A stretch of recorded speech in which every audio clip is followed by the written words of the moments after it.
जय हिंद दोस्तों, स्वागत है आपका बी गुड आईटी क्लास में। दोस्तों, जो क्वेश्चंस मैं करवाने जा रहा हूं उनको करने के बाद आपको 95% नंबर लाने से कोई नहीं रोक सकता, क्योंकि यह क्वेश्चन है निमी मॉक्स हैं। तो दोस्तों, यही क्वेश्चंस आपसे पूछे जाएंगे एग्जामों में, क्योंकि इस बार भी एनसीवीटी के पास ज़्यादा समय नहीं है और एग्ज़ाम उसको बहुत सारे करवाने हैं। 2017 में जिनका एडमिशन हुआ था उनके जो बैक आई हैं एग्ज़ामों में, वह पेपर भी अभी तक नहीं हुए हैं। तो दोस्तों, उनको भी करवाना है, यानी कि उसके पास समय कम है और एग्ज़ाम बहुत सारे हैं, तो वह पैटर्न में कोई बदलाव नहीं लाएगी। और एक बात यह है कि आप यह मत सोचना कि आपको प्रमोट कर दिया जाएगा, बिल्कुल भी आपको प्रमोट नहीं किया जाएगा, क्योंकि पिछली बार भी एनसीवीटी ने एक भी बंदे को प्रमोट नहीं किया। तो आपका दिमाग में चल रहा होगा कि प्रमोट कर दिया जाए, तो एनसीवीटी ना तो फर्स्ट ईयर वालों को प्रमोट करेगी ना सेकंड ईयर वालों को प्रमोट करेगी। कोई भी आपसे पूछ ले तो आप बेफिक्र होकर बोल सकते हैं कि एनसीवीटी आपको प्रमोट नहीं करेगी, एग्ज़ाम वह लेके ही रहेगी। जैसे पहले लिए थे उसी प्रकार से इस बार भी लेगी। ऑनलाइन एग्ज़ाम आपका होगा, ठीक है। तो आते हैं अपन क्वेश्चंस पर। 25 क्वेश्चंस इस वीडियो में भी आपके रहेंगे। दोस्तों, यह वीडियो आपका 4 नंबर है। 1 नंबर, 2 नंबर और 3 नंबर वीडियो को आप जरूर देखिएगा, बहुत ज़्यादा आपको फ़ायदा होगा। यह आपको टेलीग्राम जो हमारा डिस्क्रिप्शन में लिंक दिया है वहाँ से जुड़कर आप टेलीग्राम पर भी वहाँ से आपको मिल जाएंगे तीनों वीडियो। या आप प्लेलिस्ट में जाके, हमने इससे पहले वाले वीडियो में डिटेल से बताया कि आपको कहाँ से वीडियो मिलेंगे, तो आप सर्च कर सकते हैं be good ITI electrician theory class 3, 2, 1 जो भी है, ठीक है। तो वहाँ से आप देख सकते हैं, या डिस्क्रिप्शन में मैं लिंक दे दूंगा क्लासों का, ठीक है, जितने भी अपनी 1, 2, 3 है क्लास है उनका। तो दोस्तों, आते हैं अपन पहले ही क्वेश्चन पर। हर वीडियो में मैं 2 मिनट आपके जानकारी के लूँगा, तो यहाँ आप हर वीडियो को देख रहे हैं तो आप आगे बढ़ा सकते हैं वीडियो को, कोई दिक्कत वाली बात नहीं है ना। जो बंदे परेशान होते हैं कि 2 मिनट का लंबा समय लेते हैं, तो आप वीडियो को आगे बढ़ा सकते हैं। आते हैं पहले क्वेश्चन पर।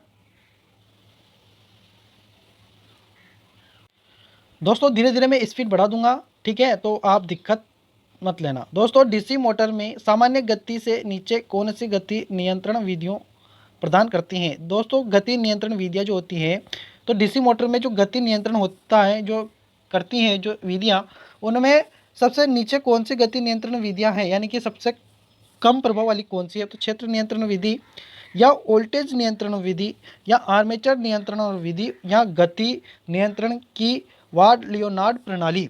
तो दोस्तों, ये की वार्ड लियोनार्ड प्रणाली है। इसको अगर आपको डिटेल्स में जानना है तो आप कमेंट कीजिएगा। मैं इसके लिए, अगर कमेंट आए और उस पर लाइक्स आ गए तो मैं उसके लिए अलग से वीडियो बना दूंगा पूरा। बहुत ही अच्छा टॉपिक है। वार्ड लियोनार्ड विधि क्या है उसका डिटेल्स में आपको मैं विवरण बता दूंगा, ठीक है। तो आप कमेंट जरूर कीजिएगा। दोस्तों, जो वह विधि है, सबसे नीचे कौन सी गति नियंत्रण विधि है, वह है आपकी आर्मेचर नियंत्रण विधि, ठीक है। सी ऑप्शन आपका करेक्ट आंसर इसका होगा। नेक्स्ट जो क्वेश्चन है वह है, उद्योगों में डीसी मोटर्स को शुरू करने के लिए स्टार्टर क्यों आवश्यक है? यानी कि जो मोटर्स होते हैं उनके जो स्टार्टर्स होते हैं, जो मैंने कल वीडियो में बताया था कि कितने प्रकार के डीसी मोटर्स के स्टार्टर हैं, ठीक है। तो उन स्टार्टर्सों को क्यों प्रयोग किया जाता है? तो क्षेत्र वोल्टेज को विनियमित करें, या आर्मेचर करंट को कम करें, या आर्मेचर प्रतिक्रिया को नियंत्रित करें, या मोटर का सुचारू संचालन। तो दोस्तों, इसमें से जो आपका आंसर है वह है आपका बी ऑप्शन, जो कि है आर्मेचर करंट को कम करें, ठीक है। नेक्स्ट क्वेश्चन है, कौन सी कुचालक सामग्री श्रेणी बी के कुचालक की है? तो कौन सी कुचालक सामग्री है जो श्रेणी बी के कुचालक की है? तो देखिए दोस्तों, कपास, बांस, फाइबर ग्लास, या चमड़े का कागज। तो दोस्तों, ये आपके पदार्थ से पार्ट से रिलेटेड भी हैं यह क्वेश्चंस, ठीक है। तो यह क्वेश्चन आपका जो इसका आंसर होगा वह होगा दोस्तों फाइबर ग्लास, ठीक है, यानी कि सी ऑप्शन आपका करेक्ट आंसर होगा। अगला क्वेश्चन है दोस्तों, श्रेणी एफ इंसुलेशन का तापमान क्या है? श्रेणी एफ जो होता है उसका इंसुलेशन का तापमान क्या होता है? तो दोस्तों, उसका तापमान का जो मान होता है ना, वह होता है 155, ठीक है। 155 इसका मान होता है। देखिए दोस्तों, अगर आपको पदार्थ के बारे में अच्छी प्रकार से डिटेल्स में जानना है तो मैं आपको बता रहा हूँ, या तो इसका स्क्रीनशॉट आप ले सकते हैं। यहाँ पर सभी की अच्छी प्रकार से डिटेल्स में दिया गया है। अगर आपको यह पता है तो आप वीडियो को आगे बढ़ा सकते हैं, लेकिन जिनको पता नहीं है वह तो इस वीडियो को आगे बिल्कुल भी ना बढ़ाएं। देखिए दोस्तों, अगर वायु पदार्थ हैं, ठीक है, वायु वर्ग का पदार्थ है, जिसमें आते हैं वायु वर्ग में सूत, रेशम, सामान्य कागज, ठीक है। तो वह होते हैं 90 डिग्री सेल्सियस। सुरक्षित तापमान इनका होता है 90 डिग्री सेल्सियस। दोस्तों, सुरक्षित तापमान यानी कि यह 90 डिग्री सेल्सियस तापमान तक इनकी सहन क्षमता होती है, फिर यह जल जाते हैं, पिघल जाते हैं, ये आप ध्यान रखना। अब देखिए उसी प्रकार से सूत, रेशम, तेल में भीगा कागज, तो ये अलग प्रकार का तेल में भीगा कागज होता है, तो यह 105 डिग्री सेल्सियस तक झेल लेता है। ठीक है, ए वाला होता है यहाँ पर। और इसके बाद में ई वर्ग आता है जो 120 डिग्री सेल्सियस, जिसके नाम आगे दिए हैं।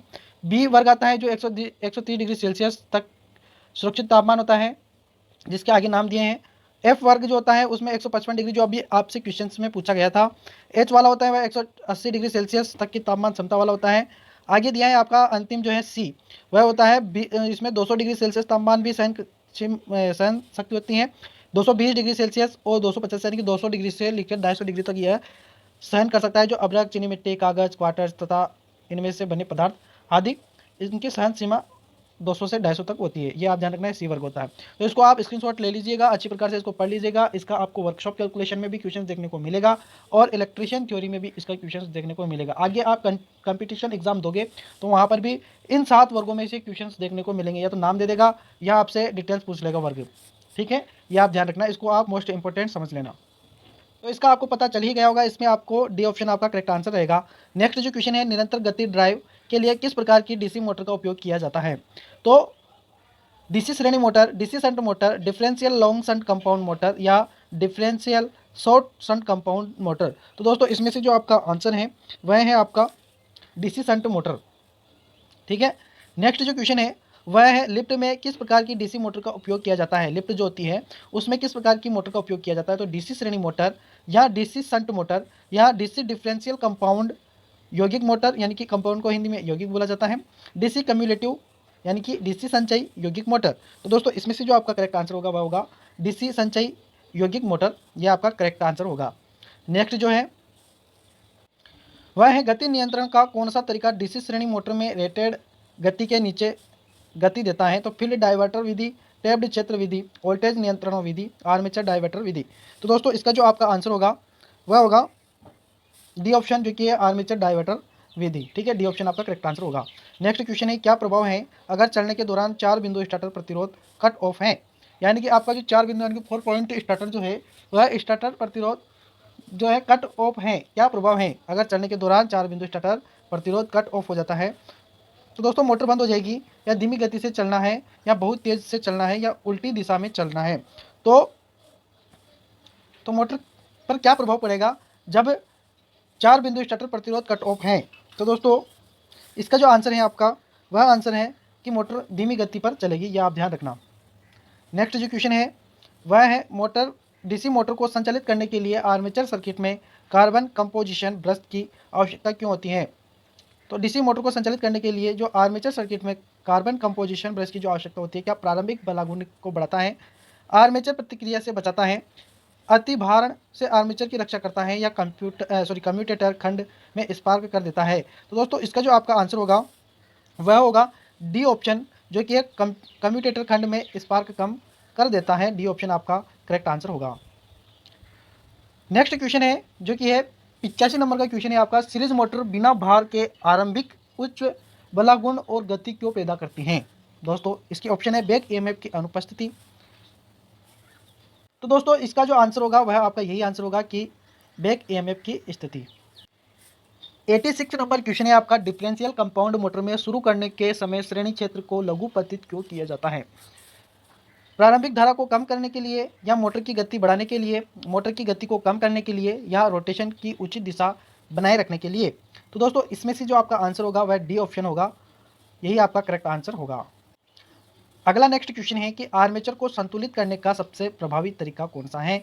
तो क्या स्टैटिक संतुलन, गतिशील संतुलन, काउंटर संतुलन के साथ संलग्न, या सीसा भार संतुलन के साथ प्लग किया गया?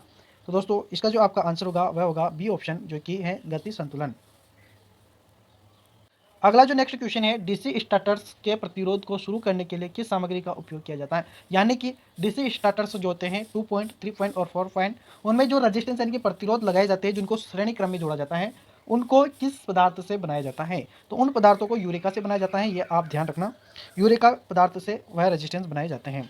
नेक्स्ट जो क्वेश्चन है आपका, किसी डीसी कंपाउंड मोटर को अलग अलग लोड पर नियत गति से संचालित किया जा सकता है?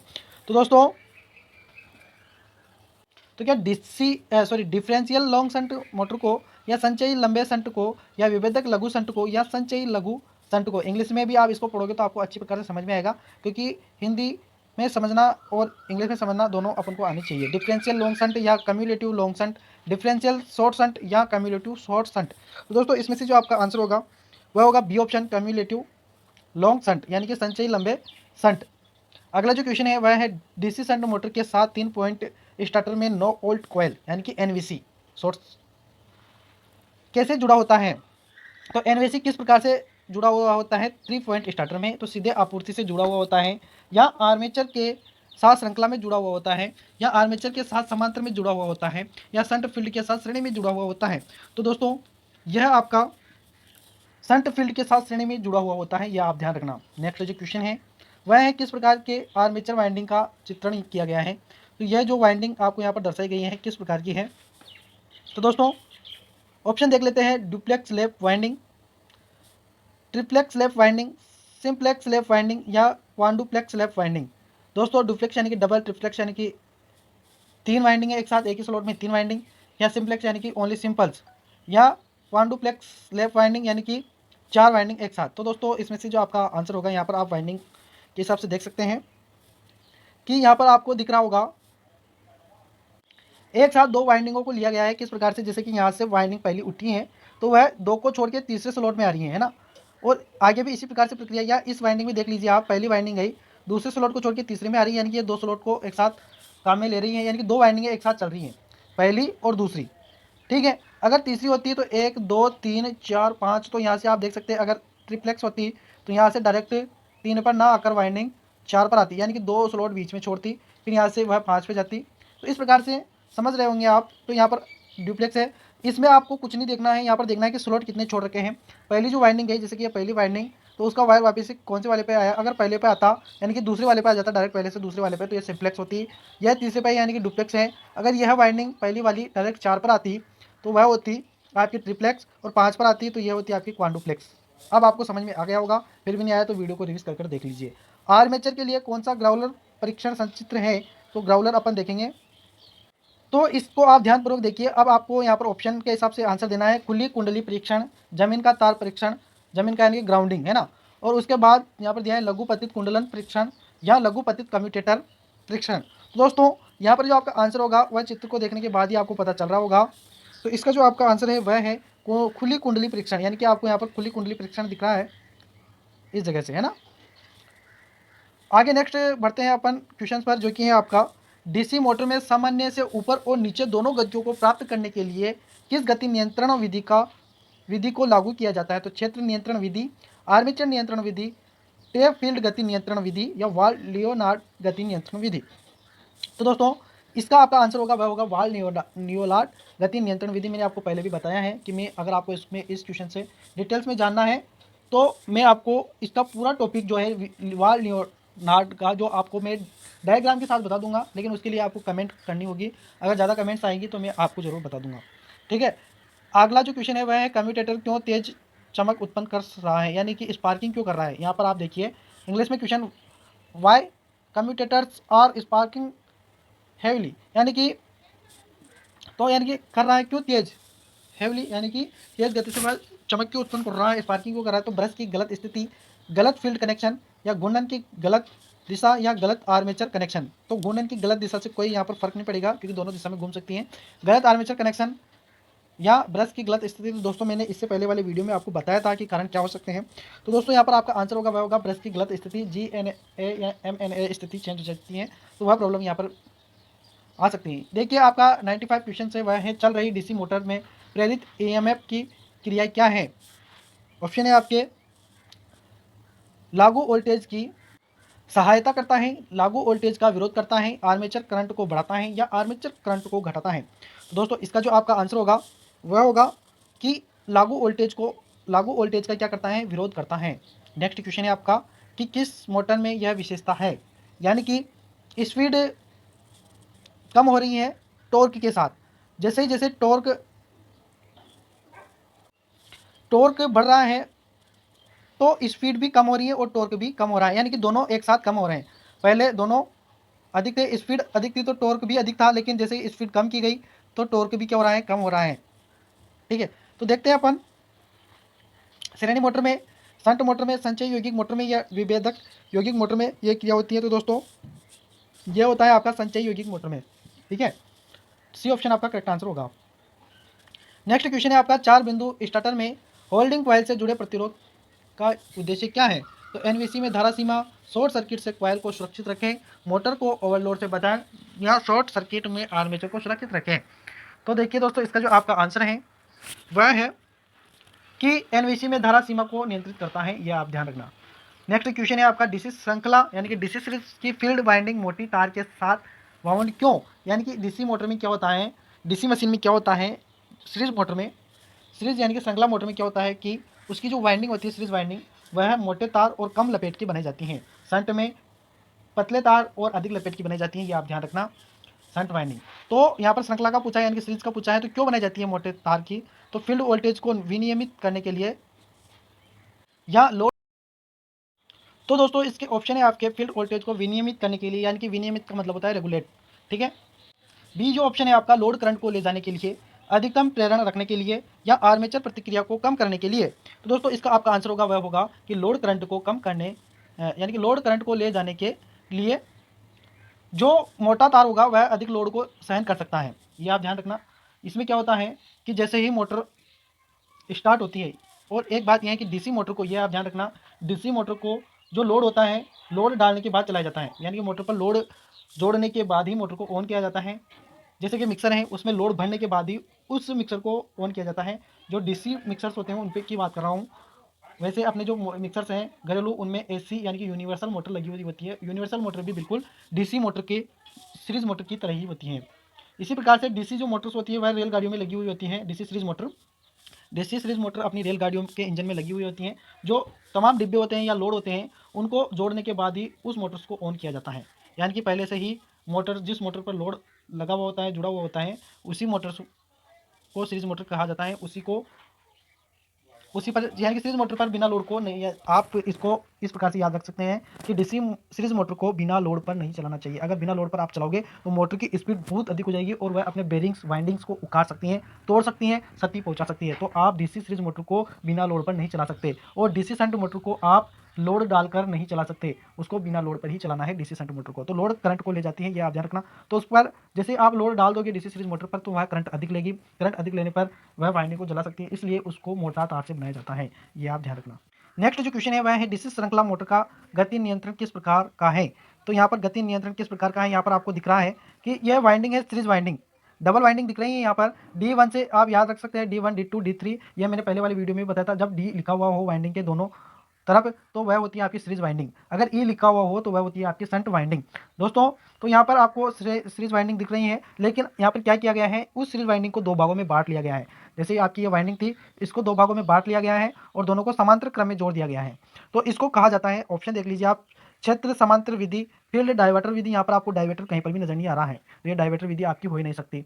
नेक्स्ट है फील्ड टेपिंग विधि। टेपिंग विधि क्या होती है, जैसे कि आपकी ये वाइंडिंग है तो वाइंडिंग में टेपिंगें निकाली जाती हैं इस प्रकार से, ठीक है, इस प्रकार से टेपिंगें निकाली जाती हैं दोस्तों। तो यहाँ पर आपके यहाँ पर टेपिंग भी नहीं निकाल रखी है, तो सी ऑप्शन भी आपका नहीं होगा।